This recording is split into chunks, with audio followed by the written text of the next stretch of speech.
From the University of Nebraska at Omaha, this is NCITE Insights.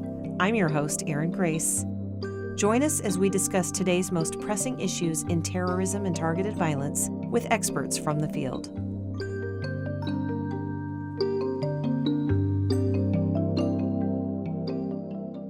Well, welcome, Dr. Martha Crenshaw, to NCITE Insights, our podcast. It's good to have you back. Good to be here. I know we want to get right to the subject at hand, but before we do, it's just so worth our listeners' time to hear about your background. It's just incredible. It may predate the Assad regime, actually, Martha, which is pretty cool. Maybe, yes.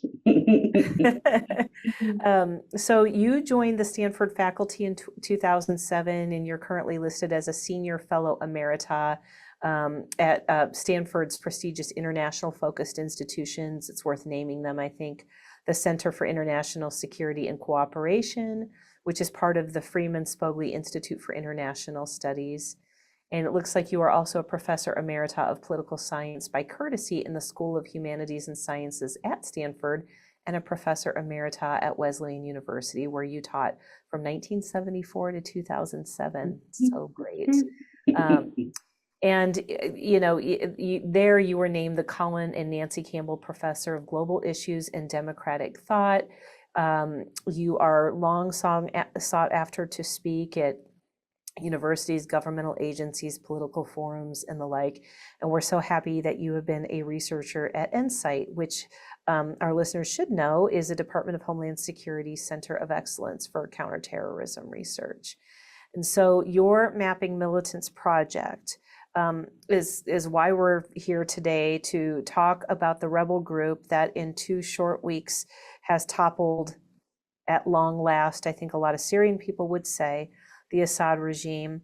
And just pulling from the Associated Press timeline really quick, we are taping this today, December 10th. Just had to check my calendar to make sure. But this all began, of course it began perhaps even in 2011 with the Syrian civil war, but really the events of the past 2 weeks. November 27th, the rebel offensive begins. The next day it expands, and then in short order, Syria's largest city, Aleppo, falls to the rebel group. We then look at other cities falling, and finally on Sunday, Damascus falls. Assad flees to Russia, and the country now is in the hands of a group called Hay'at Tahrir al-Sham. I'm sorry for saying that wrong, or HTS. So why don't you tell us all about HTS? Well, HTS grows out of both the Syrian civil war and the conflict in Iraq. I think there are 2 central questions about HTS that we might focus on today and get to something of its long, convoluted history. And one is what their intentions are. How jihadist is HTS? Is its forebears, its heritage is jihadist, it is distance itself. What can we expect along those lines ideologically? And second, its capabilities, because this is an extremely fractured landscape. It was fractured at the beginning of the Civil War, it was fractured at the end of the Civil War. HTS is not the only rebel actor out there by any means at all. And I'm sure our listeners know that Syria itself is a very non-cohesive society, many different religious groups. Assad himself was a member of the Alawite minority group within Syria. They're Sunni Muslims, they're Shia, they're Kurds. Their neighbors are, some are their friends, some are not their friends. They have Israel, who's already taken over part of the border zone with Syria out of defensive reasons. They have Hezbollah in Lebanon. On one flank, Hezbollah seriously weakened, but previously a main supporter of the regime. Iran, also previously a main supporter of the regime, but apparently washed its hands of Assad as the crisis approached. You have Jordan, who's an American ally. You have Iraq, who is an American ally and an Iranian ally. And it's worth remembering that during the Civil War, the alliances were not neat and symmetrical, so that everybody who was against Assad was also for the US. You had the Islamic State that was against Assad, but against the US, et cetera, et cetera. So an extremely complicated sort of environment for HTS to be operating in. So they get their start, as you noted, at the beginning of the Syrian civil war. And this is just the broadest, most sketchy outline of what we think of in terms of their intentions. They begin as, let us say, committed al-Qaeda loyalists, committed to the cause, committed to Zawahiri, and they thus come in opposition to the Islamic State because the Islamic State and al-Qaeda were, of course, became sworn enemies over time. So they, however, began to depart from a very strict al-Qaeda line because they were more nationalistic than global jihadists. They said, we want to overthrow Assad. That's our main aim, is Syria. We should focus on Syria. And global jihadists think that the far enemy, the global struggle, the world power struggle is more important. So these sorts of differences began to emerge. And over time, what became HTS has gone through a number of different name changes that I will not try to go through today for fear that we will confuse everybody completely. Gone through a number of different name changes, a number of different alliances, but over the years, they have tried to establish themselves as a kind of center of rebel cooperative alliances to try to bring other groups either into their organization and merge with them or into these various cooperative agreements. So when the Syrian civil war came to an end in about 2017 or so, HTS wound up largely in control of Idlib in the northwest of Syria. Other groups, however, are active in other parts of the country, particularly Kurdish forces, some of which are supported by the United States, other pro-Turkey forces in the south, Druze. So you've got HTS with a power center, but they're struggling to cement their control over this power center. So their intentions, are they really still loyal to al-Qaeda and the al-Qaeda doctrine? Or are they really just nationalists? Indicators, empirical indicators, apparently in Idlib, you read mixed reports. Some people have said that in Idlib, they were relatively moderate. Other people have said they were not moderate at all. They were extremely oppressive when they were in Idlib. What do they say? Giuliani, the head of HTS, who now has taken to going by his former name, which is Ahmed al-Shara, rather than Giuliani, which was his nom de guerre for HTS, which refers to the Golan Heights and the struggle against Israel. So now he's gone back to what seems to be his real name. So that's an indicator.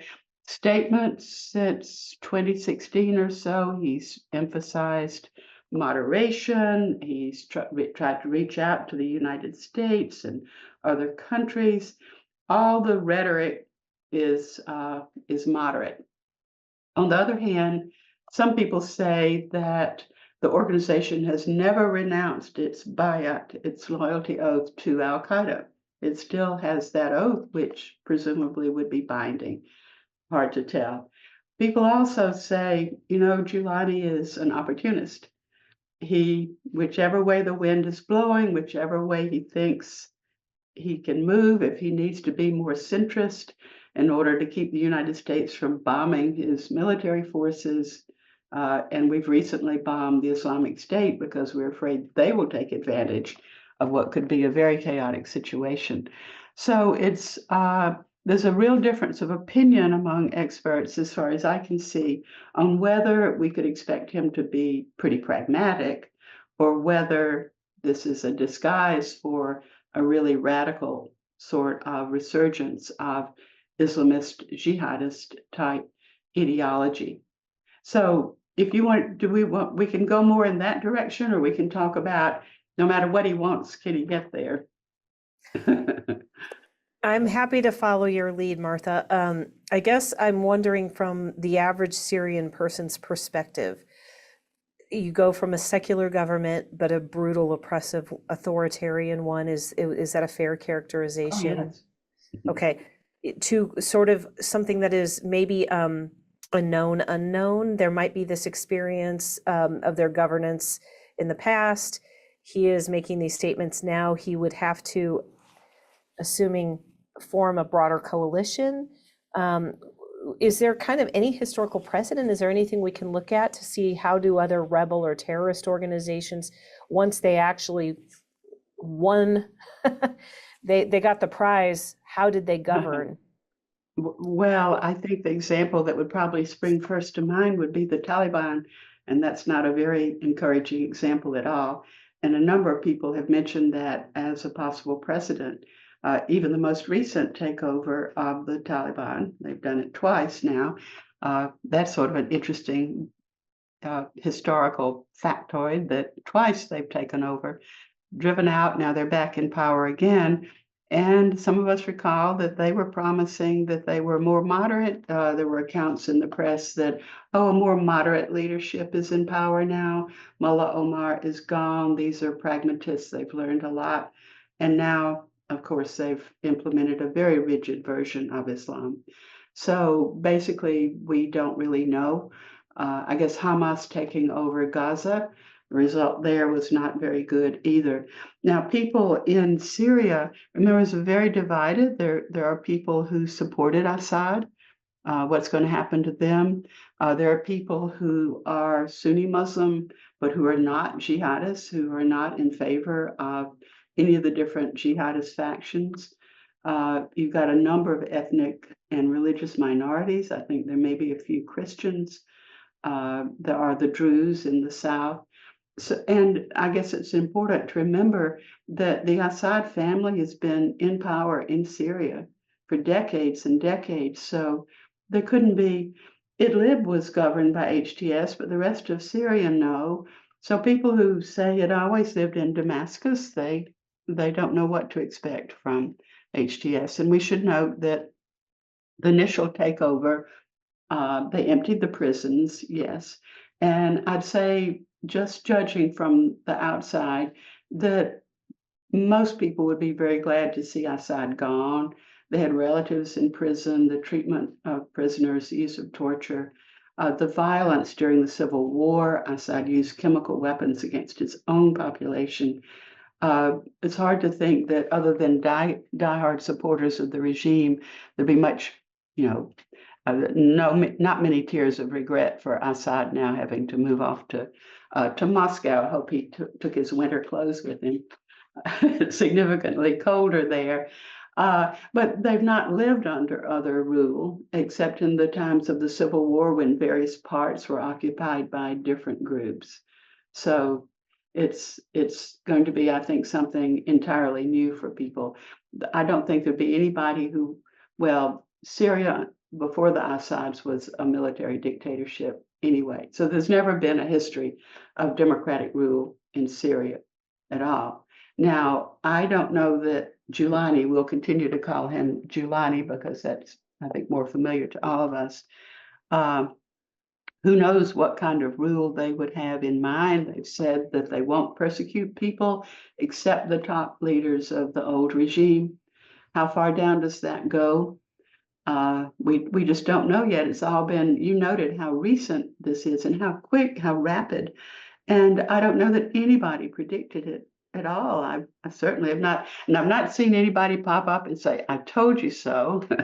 No, I just was looking at actually our own Mapping Militants profile of HTS, and we sort of concluded by saying it looked like they were kind of boxed up there in Idlib and that their ambitions for taking over all of Syria and overthrowing Assad were, pretty much dashed. And somehow they recovered and they marched through, and that could be a podcast in itself. How did they bring this off? But say we assume the best of Giuliani. We assume that, yes, he's opportunistic, but aren't all political leaders opportunistic? Yeah, he really does want to have a more pragmatic version of Islam. He knows that he needs support from a lot of different people. He's not going to be too much of a radical Islamist. He really has broken with those people. The past is the past. Yes, he cooperated with the Islamic State sometimes in the past, but that's behind us now. So we take that optimistic view and we would say, okay, but can he really implement it? Can he bring it off? They managed to sweep into Damascus, but can they hold it? Can they rule?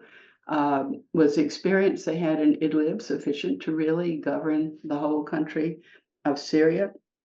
And we note that Israel apparently has a rather pessimistic view of both his intentions and capabilities, in that they've destroyed Syria's naval fleet and are destroying their chemical weapons, trying to destroy their military assets so that they don't fall into the hands of HTS and its allies. So they're certainly not they're not looking on the bright side, which is quite reasonable from an enemy on the borders of this country to say, let's plan for the worst and hope for the best rather than plan for the best. But could they bring off whatever agenda they might have? As I've noted, this is a very fractured country. It's a country that suffered enormously during the Civil War. You can imagine that the population is shell-shocked. They don't know what to expect. There's jubilation momentarily, but after that, the economy is in tatters. How can they restore the economy? They'll need outside support. They're a terrorist organization in the eyes of the United States and its allies. We're not going to leap in and provide support. I'd say unlikely in the extreme. President-elect Trump has already said we're not going to get involved. The British have said they don't see any reason for taking them off their terrorist list. So Russia's not going to help them. Iran's not going to help them. It'll be up to Saudi Arabia and the Gulf states to help them. But those countries don't like jihadists at all. If Giuliani has genuinely reformed, let us say, he might be able to get aid. But the country's in ruins. You've got to recreate economy, jobs, destruction from the war. And now militarily, you're going to be enormously weakened because of Israeli bombing of your strategic assets and your main assets, and you're not going to get aid from Iran or from Hezbollah. Remember, Assad won in the Civil War. I would say primarily because of Russian aid, but also Iranian aid and aid from Hezbollah, which was very important. None of that's all gone. They don't have an ally anymore. Maybe Turkey. They've disagreed with Turkey at various points, but they've also tried to get along with Turkey. We could regard that as a sign of their pragmatism, perhaps. Turkey has its own irons in the fire. It has its own very strong interests in Syria, most of which is to contain the Kurds and to prevent outpourings of Syrian refugees into Turkey, which is obviously destabilizing for them. But whether they can knit together all these various different groups that are still out there, I noted earlier to you that on our map of the different groups in Syria, we had 29 different groups, and that wouldn't be all of them. So all these divergent groups, all of which want a piece of the pie. And historically in Syria, when a conflict is broken out like the Civil War, new groups have sprung up everywhere. Self-defense, primarily, perhaps, or just because if you don't get in there and fight, you're not going to get anything out of it. So we can even expect new groups to appear on the scene, trying to create some sort of order out of that chaos will be a terrific job for them. Martha, On that happy note. you have given me about 150 questions. I guess I want to go straight to self-interest question. What is the best case scenario for the United States out of the chaos and change here? Well, I think probably the best we could hope for, perhaps, and that may be even too much to expect, would be some sort of stability with a regime that is Islamist, wishes to institute Islam as a state religion and favor the practice of Islam, but does not discriminate against other religious minorities and doesn't persecute its opponents, doesn't throw people into the notorious jails in Damascus as Assad did, and that does not pose a threat to its neighbors, and that focuses on trying to rebuild the Syrian economy, rebuild the polity. Uh, I I don't want to say we would ever welcome any sort of repression, but perhaps the best we might be able to hope for would be a moderately repressive regime, and that it's not going to be a democracy, but if it would at least would not be severely repressive, would at least tolerate minorities, um, and and just maintain some small island of stability there rather than having another civil war into which outside powers are sucked. If there could at least be a tenuous kind of status quo. So that's probably even that too much to hope for. How is a rebel group and what you know about HTS, how are they supposed to essentially assemble a Marshall Plan for this fractured, destroyed, broken country without any outside aid? Well, they would need outside aid. I don't see how they can recover without some sort of outside aid. And I think that their best bet, I understand that Qatar has been uh, maybe not a strong supporter of HTS, but has some connections to them. I certainly don't know the extent of that, but that could be a source of money. I would think that the powers, the Sunni Arab powers who have the money and the resources to help would would have requirements for providing that help, and it would have to be a non-jihadist. We don't want another caliphate in Syria by any means. I the best bet, what we can hope for is that we can believe Giuliani that he's honestly trying and that he's going to reach out to outside powers. And I think that Secretary of State Blinken said, well, we're going to wait and see what he does. Or it could be President Biden who said that. We're going to see what he does as opposed to what he says. If after, say, a few months, it looks like they're making a genuine effort to reunite the country and to restore order and to restore the economy and, not treat people quite so repressively. Now, what an obstacle to that is that within HTS and within its kind of coalition, there's certainly more radical Islamists there, and they might object. Giuliani himself might have these intentions, but they might try to subvert and sabotage what he's trying to do. And so it's a very fragile situation. Of the 29 or more, likely more, as this is an evolving dynamic situation, groups, who internally to Syria is Giuliani's biggest threat? Like who poses the biggest threat to them?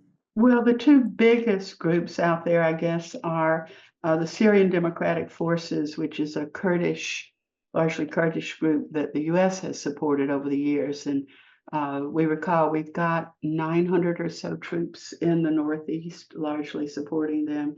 And then the Syrian National Army, I believe it's called, which is a Turkish supported group. So Giuliani is certainly going to have to make his peace with Turkey and with the forces that are aided by Turkey.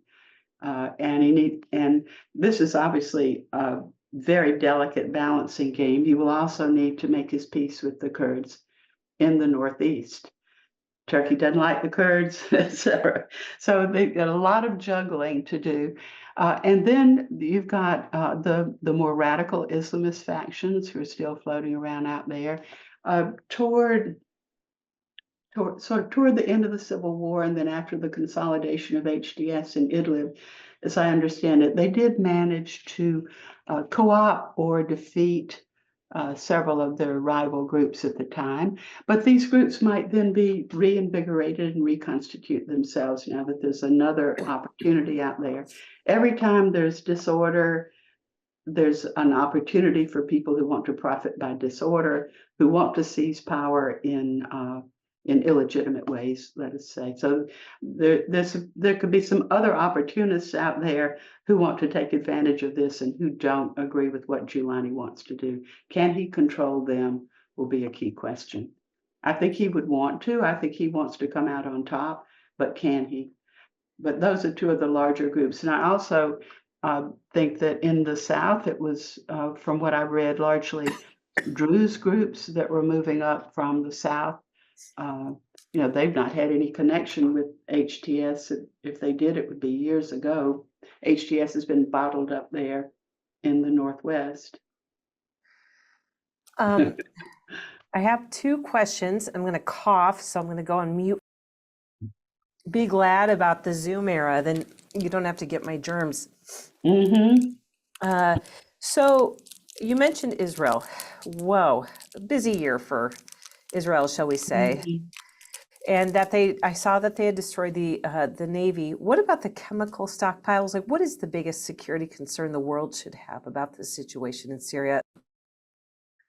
I think the chemical stockpiles are a concern. We've always been concerned that they not fall in the wrong hands. Concerned that Assad still had them. He wasn't supposed to have them. He has been willing to use them.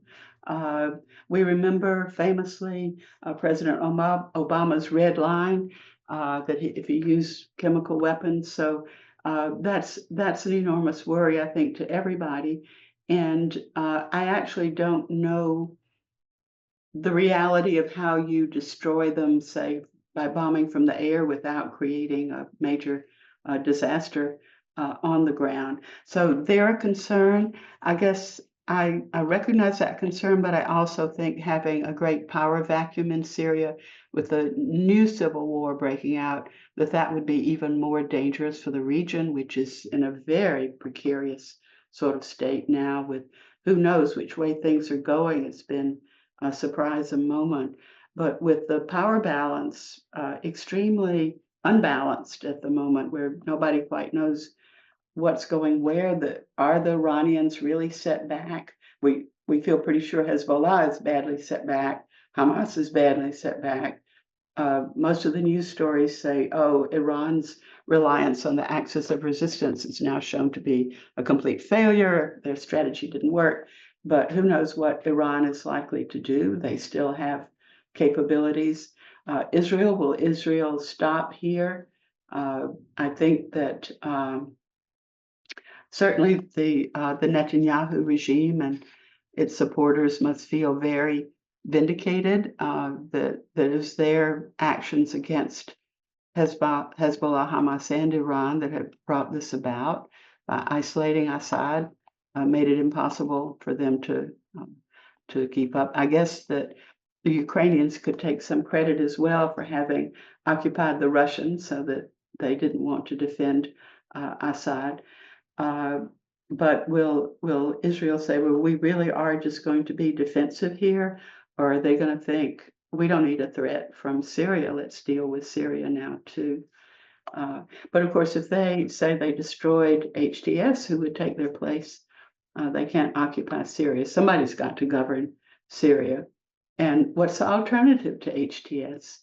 Would it be some sort of moderate? We remember how in Iraq, when Saddam Hussein was overthrown and we thought we could rely on these expat leaders who claimed to have a lot of legitimacy within Iraq, turned out that they didn't at all. There wasn't a good replacement. Fired everybody who was in the Ba'ath Party. You could fire everybody who had supported Assad, and then who's going to run the government? The military apparently dissolved completely. So you'd have to recreate some sort of military. There's an enormous literature on how you take rebel forces and turn them into government military. Usually it means integrating them into existing military structures. In this case, as far as I can see, we don't have military structures to integrate them into. They will become, and I think you mentioned this earlier, actually, what do we know about when rebel groups become governments? It's not at all clear. There's no common path or common pattern to what happens, but often they are not experienced with governing. So I guess our hope would have to be that Giuliani learned a lot from Idlib, much smaller place for them, but that maybe they learned something from their experience there, and that they can apply some of what they learned to all of Syria and to Damascus. But it's going to be, I think it's a very tense time period in the United States. It's particularly tense because we're in the middle of a presidential transition. Old people on their way out, the former administration with new people coming in, many of whom are quite inexperienced. So I'm sure that we're watching this very, very, very closely. Martha, I'm wondering, as I just consider all of the forces at play, a moment of humility. The Hamas attack of October 7th took the world by surprise. The rapidity of this maybe took everybody by surprise. Can you speak to that? Just surprises. I could list many more. The Iranian Revolution was a big surprise. We didn't see that coming. We didn't see the Hamas attack coming. Indeed, Israel's reaction to the Hamas attack, I think, surprised a lot of people. I think it surprised Hamas, Hezbollah, and Iran. I don't think they thought that Israel would react as strongly as they did. I don't think they thought that Israel would be as oblivious of civilian casualties as they have been. They didn't understand the effect they had produced on Israel. Then, of course, we never expected this, and it's extraordinary. Years and years of civil war, and the Assad regime stays in power. They have the support of Iran. They have support of Russia. I don't know that there were any signals that Russia was beginning to sort of have doubts about it, have second thoughts. Perhaps our intelligence agencies were getting some of those sorts of signals. Nobody knew how Iran would react to Israel's offensive against them. Would they use nuclear weapons, or at least make more rapid progress toward developing such? Would they retaliate? We didn't know. And so it's just been one surprise after another. Remember back the Arab Spring? We didn't anticipate the Arab Spring. And then when we did, we were so optimistic. We thought we were going to see democracy spread through that part of the world. And then instead, we wound up with civil wars and the return of autocracies. So you just have to be prepared for surprises. The intelligence community produces these long projections, public, various reports looking 10 more years ahead. And it's interesting sometimes to read back through the old ones to see. And then what really happened in terms of what all the experts were predicting was likely to happen. It's one surprise after another. And I think a lot of dissertations can be written about how it was that HTS managed to march from Idlib to Damascus in 2 weeks and overthrow a government that had been in power these many years, a dynasty.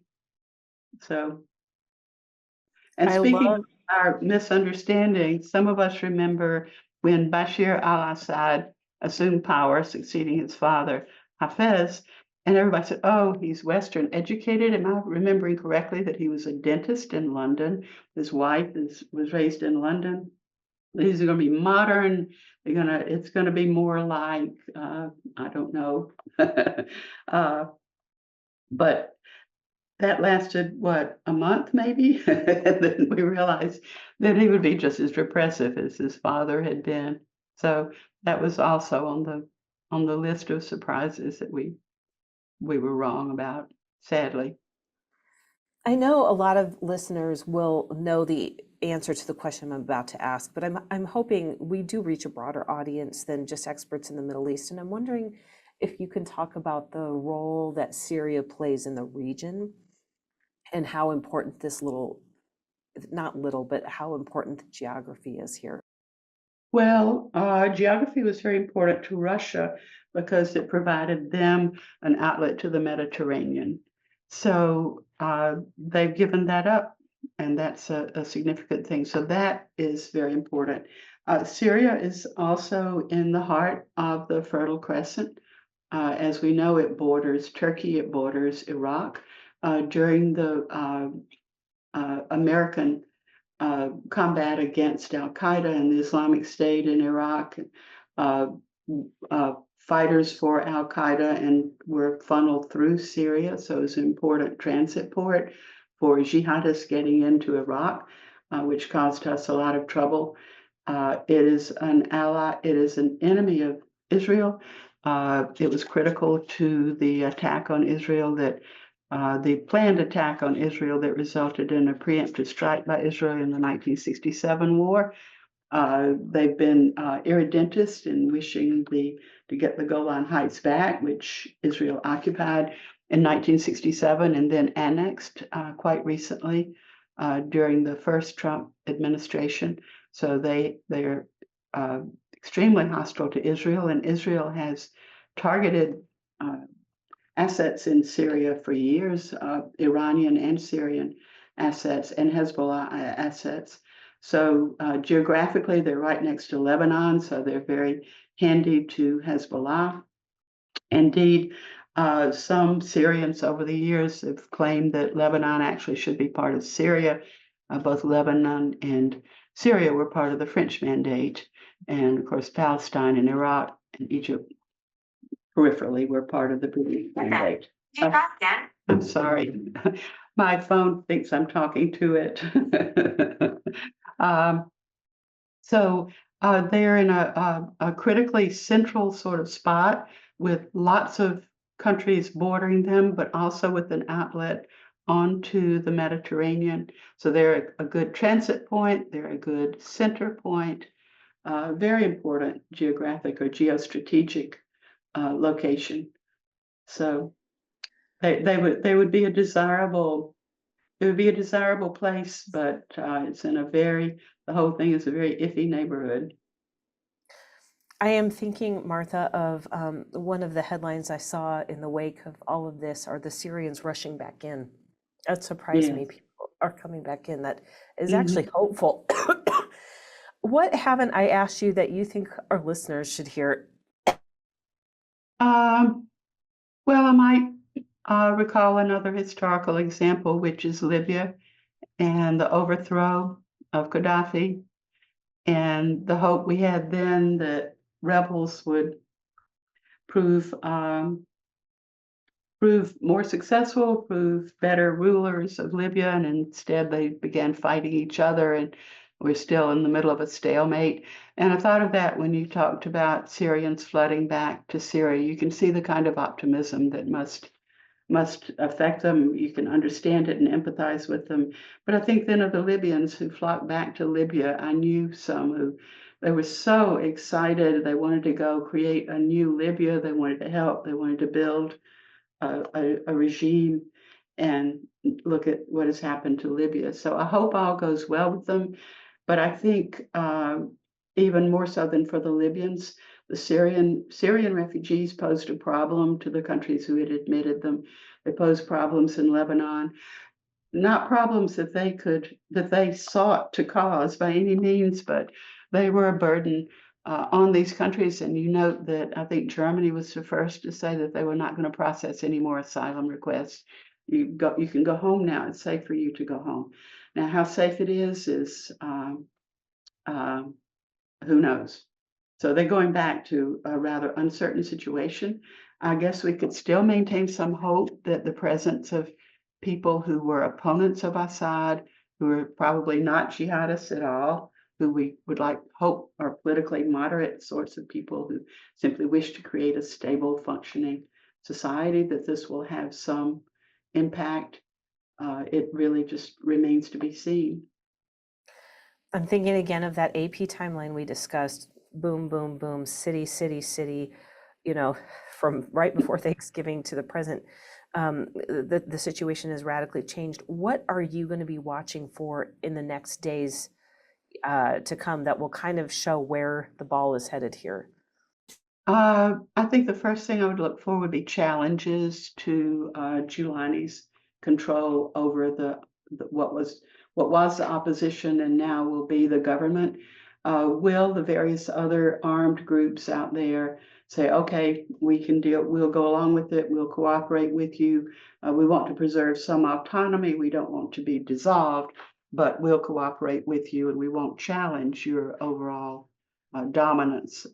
Or will they fight for advancement, fight to control their own cities, their own towns where they're located, and will Syria simply split further apart rather than coalescing? And of course, I'll look for signs on the part of Giuliani and who else is going to be in the government? Who will he invite people from, say, the expat community who were opponents of Assad, but who have some experience and some reputation and some legitimacy within Syria? Will he invite them to join a government and form a kind of national unity sort of government? Or will those people be excluded, even persecuted? If people speak up against HTS, will they be persecuted or will they be allowed to speak up? Will there be freedom of speech?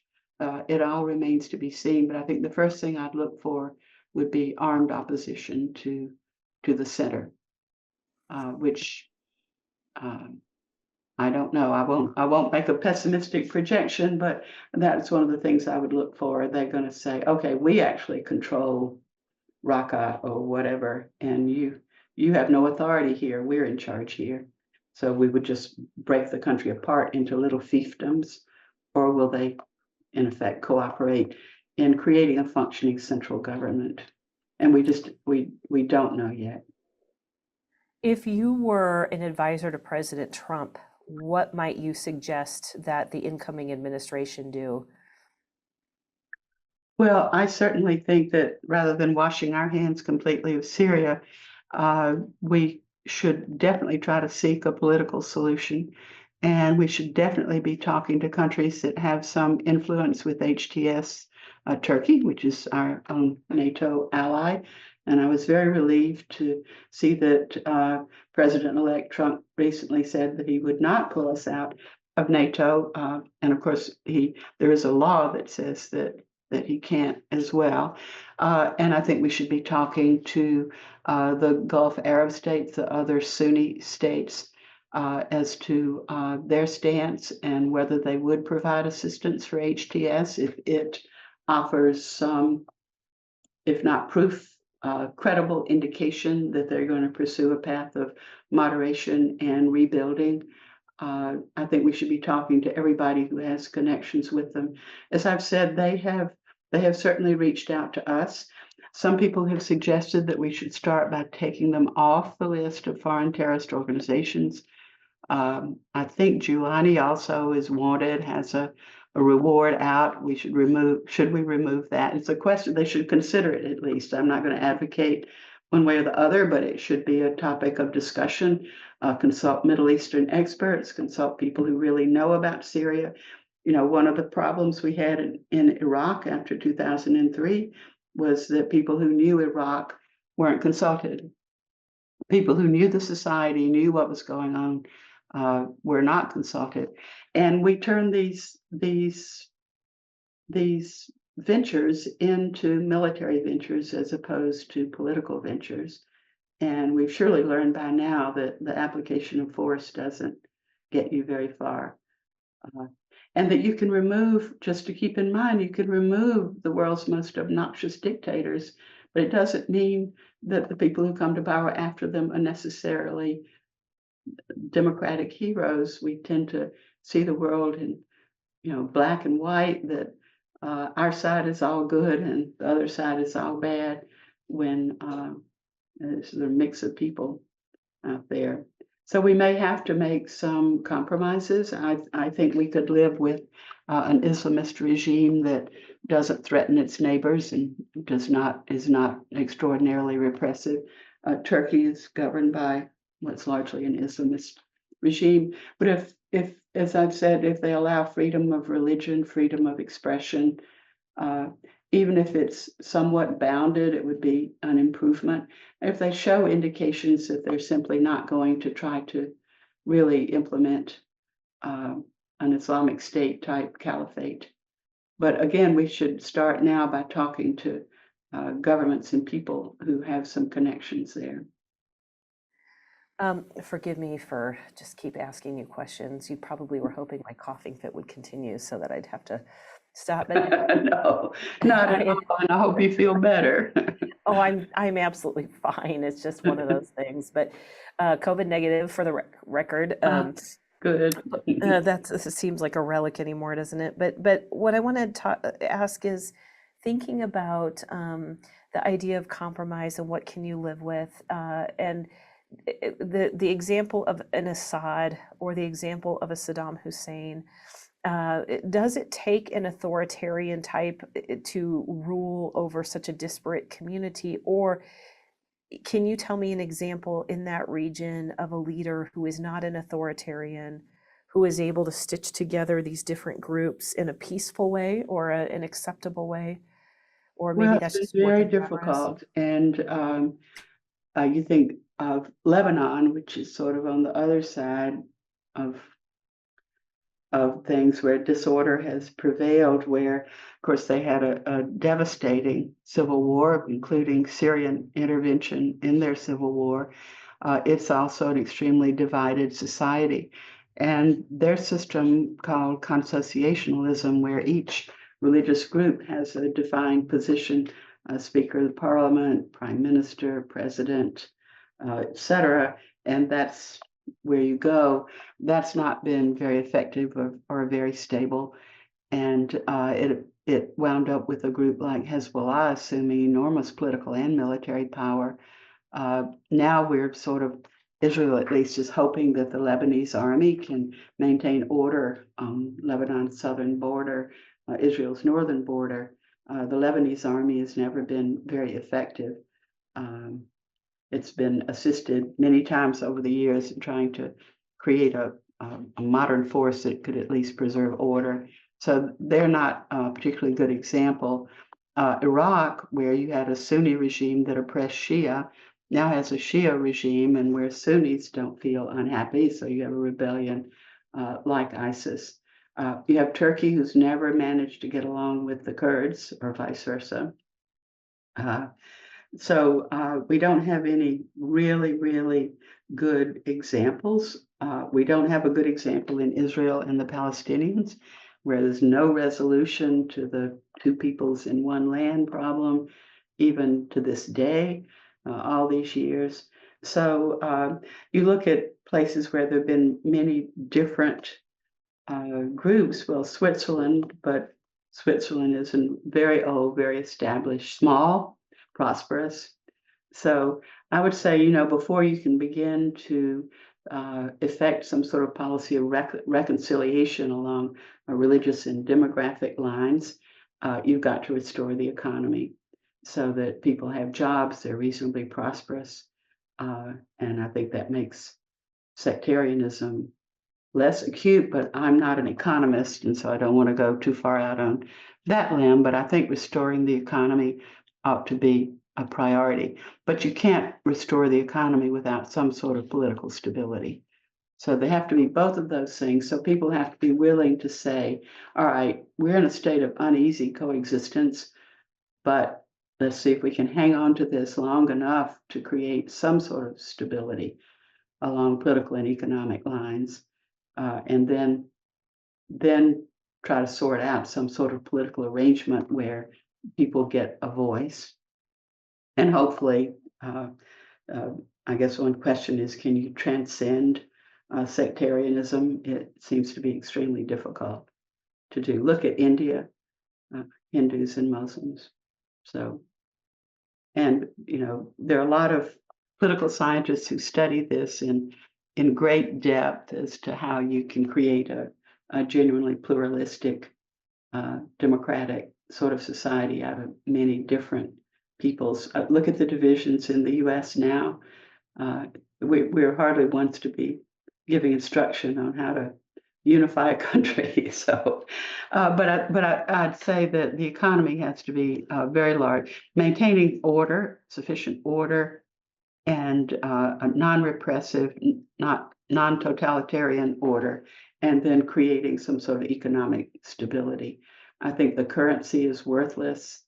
I get reports from Syria from various people who report oil companies, everything about Syria, and just all the economic news has been black for years. So that would be a first task. And as you noted earlier, it's going to take outside assistance from somebody. And the question is that assistance going to be forthcoming? What kind of conditions will be put on Syria in order to get the assistance? And can they meet those conditions? Can they recover? It's a big unknown.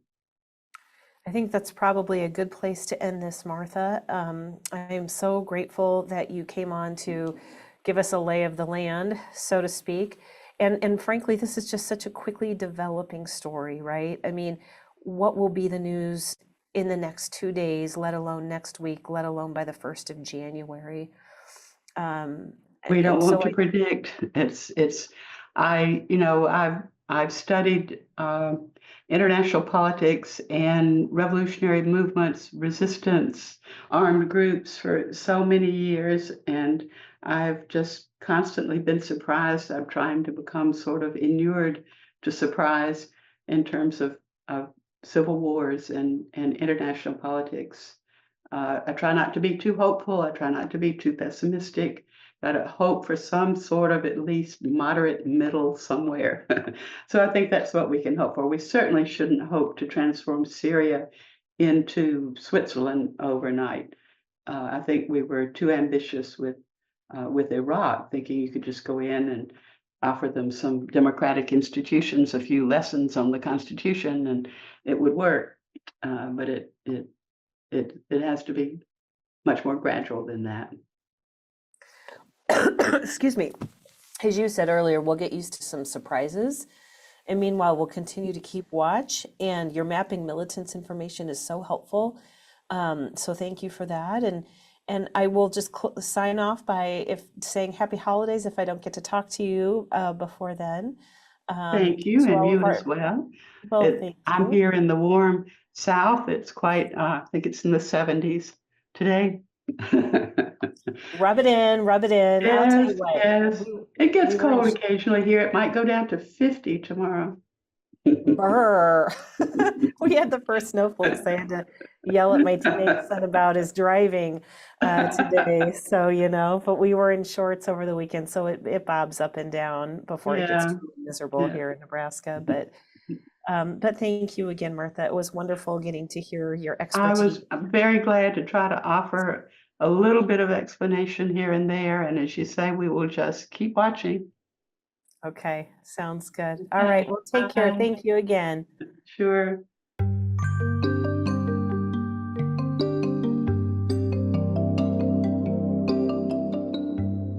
This series is produced by Ben Badafarano, Erin Grace, Scott Jordan, and Blake Ersch. Thank you for joining us for another episode of NCITE Insights. The National Counterterrorism, Innovation, Technology, and Education Center, or NCITE, is an academic center of excellence for the Department of Homeland Security. Looking to find out more? Check out our website at ncite.unomaha.edu or email us at ncite@unomaha.edu.